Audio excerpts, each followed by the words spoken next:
or history along with that clear,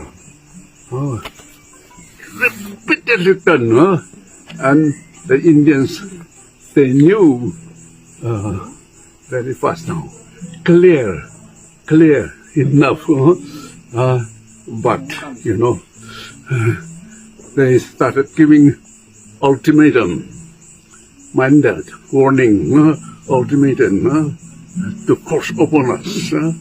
So we were forced to tell them, come what may,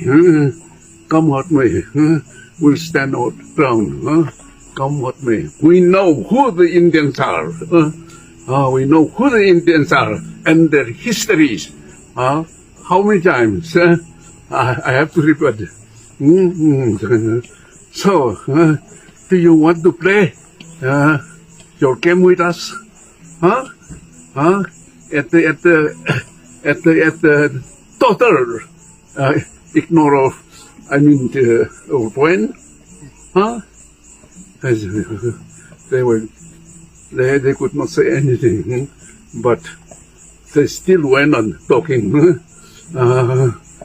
Mr. Muivah, you are the only one. You are the only one talking like this. But we have understood you. We have understood you. We have understood you. So come what may, we'll stand our ground. They also said, I repeated, whether it is today or tomorrow, or the years to come, we'll stand our ground. We will not come taking our history to surrender to you. No, we will never do that.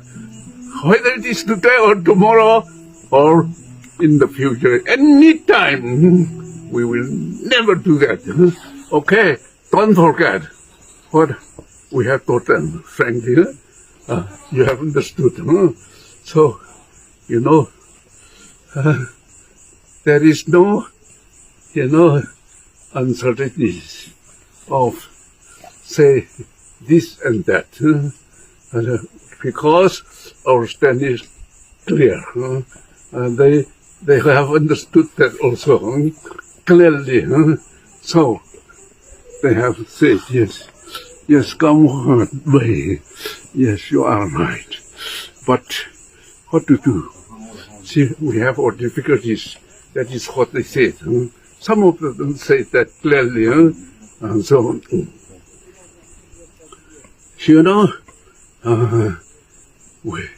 we will stand our ground. Come what may. Come what may. Stand us, and then do appreciate it. Then there is no point for us to come to you. So I have clearly taught them. But if you try to appreciate and stand, yes, we are ready. We are ready, but not beyond that. Okay? So,